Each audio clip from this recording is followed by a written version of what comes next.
राजाधिराज श्री सद्गुरुनाथ महाराज की जय. गुरुर्ब्रह्मा गुरुर्विष्णू गुरुर्देव महेश्वरा, गुरु साक्षात परब्रह्म तस्मै श्री गुरवे नमः. ब्रह्मानंदं परमसुखदं केवलं ज्ञानमूर्तिं द्वन्द्वातीतं गगनसदृशं तत्त्वमस्यादिलक्ष्यम् एकं नित्यं विमलमचलं सर्वदी साक्षिभूतं भावातीतं त्रिगुणरहितं सद्गुरुं त्वं नमामि. श्री गुरुचरणप्रतापे पुण्यपापे जळाली, त्रिभुवनसमतीर्थे ज्ञानगंगे मिळाली. शुभाशुभ पाहता भावना राम झाली, निशिदिनी गुरुराया उन्मनी झोप आली. श्रीराम समर्थ.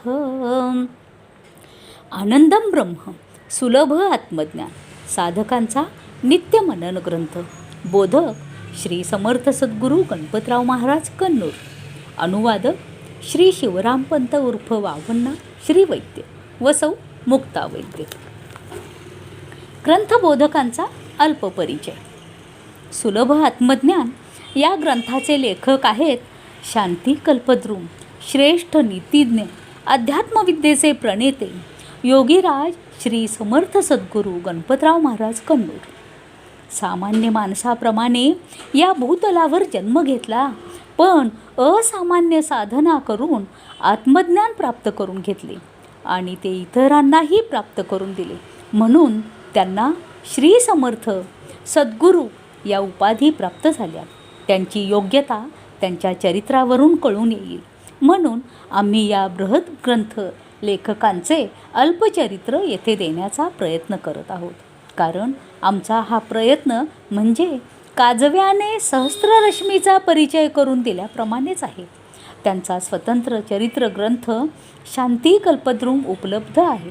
तरीसुद्धा हा ग्रंथ वाचणाऱ्यांना त्यांच्या या अल्पचरित्रावरूनही त्यांच्या जीवनाचे चलद चरित्र नजरेसमोर यावे, म्हणून शांती कल्पद्रुम या चरित्रग्रंथाद्वारे प्रथम सद्गुरू वंदन करून त्यांचे अल्पचरित्र देत आहोत. श्री सद्गुरू स्तवन. श्री गणेशाय नमः. श्री सरस्वत्ये नमः. श्री गुरुभ्यो नमः. हे सद्गुरुदेवा, तुमची कृपा, तुमचा वरदहस्त लाभला की सर्व देवदेवता प्रसन्न होतात.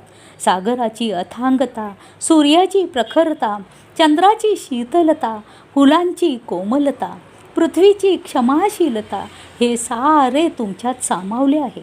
तुमची कृपा झाली तर पांगळा डोंगर पार करेल, मुक्याला वाचा फुटेल. हे गुरुदेवा, तुमच्या कृपेने विषसुद्धा अमृत बनेल. तुमचे स्तवन करायला जेथे श्रुती स्मृतीसुद्धा थकल्या, तेथे आम्हा पामरांचे काय. जो अनादी अनंत आहे, जन्म मरणातीत आहे, त्या तुमचे जीवनचरित्र शब्दात पकडणे कसे शक्य आहे. तरीसुद्धा हे गुरुदेवा, आम्हा भक्तांच्या उद्धारासाठी अवतरलेल्या तुमच्या सगुण साकार रूपाचे चरित्र शुद्ध सुमनामध्ये गुंफून त्याने तुमची पूजा बांधत आहे. ती स्वीकारून आम्हास आशीर्वाद द्यावा अशी नम्र प्रार्थना करत आहोत.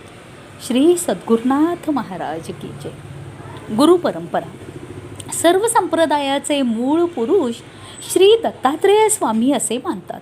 त्याचप्रमाणे आमच्या संप्रदायाचे मूळ पुरुष दत्तात्रेयच असले तरी या परंपरेचा प्रसार नवनाथांनी केला. श्री रेवणनाथांनी काडसिद्धेश्वरांना आत्मबोध केला.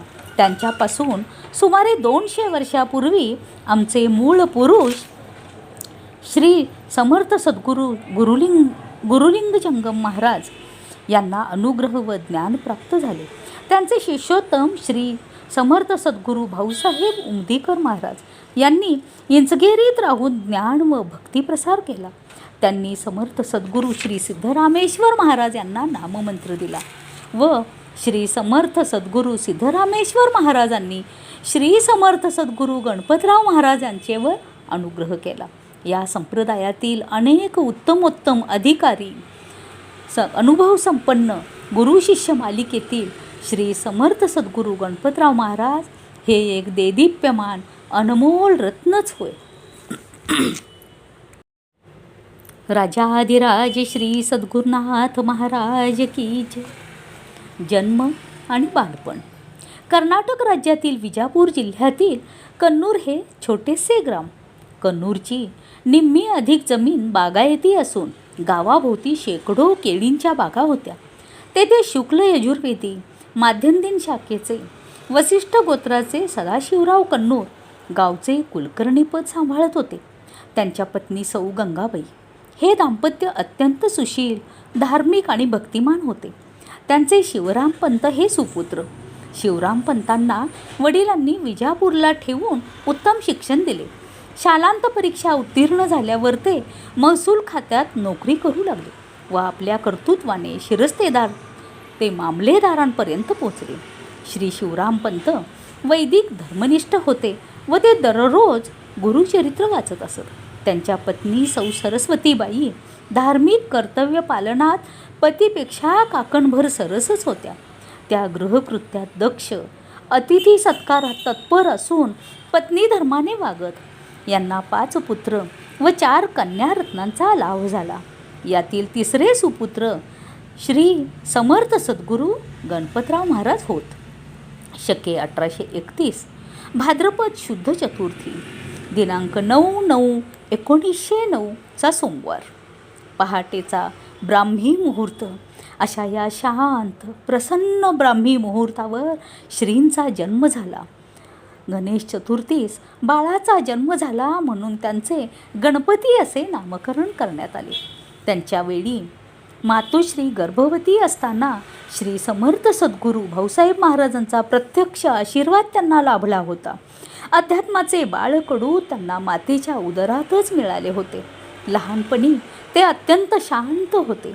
भजन केल्याने देव मिळतो असे त्यांना सांगितले गेल्याने ते देव मिळावा म्हणून भजन करत. ही गोष्ट त्यांच्या आजोबांनी विचारलेल्या एका प्रश्नाला त्यांनी दिलेल्या उत्तरावरून कळून येते. एकदा भजनाला आलेल्या सर्व मुलांना आजोबांनी विचारले, बाळांनो, तुम्ही भजनाला का येता? सर्वांनी एका सुरात उत्तर दिले, प्रसाद मिळतो म्हणून. लहानग्या गणपतीने मात्र उत्तर दिले, भजनाने देव मिळतो म्हणून. तात्पर्य काय? तर लहानपणापासूनच त्यांना देव प्राप्त करून घेण्याची तीव्र लालसा होती. शाळेचे वय होताच त्यांच्या वडिलांनी त्यांचे नाव शाळा नंबर 5 विजापूर येथे दाखल केले. ते अत्यंत कुशाग्र बुद्धीचे एकपाठी होते. 4थीच्या स्कॉलरशिपमध्ये त्यांनी जिल्ह्यात प्रथम क्रमांक पटकावला. माध्यमिक शिक्षण कृष्णपाठ शाळा PDJ हायस्कूलमध्ये झाले. उच्च माध्यमिक शिक्षण सांगली, धारवाड, पुणे येथे झाले. पुणे येथील फर्ग्युसन कॉलेजमधून इसवी सन 1932 त्यांनी BSc पदवी घेतली. राजाधिराज श्री सद्गुरुनाथ महाराज की जय.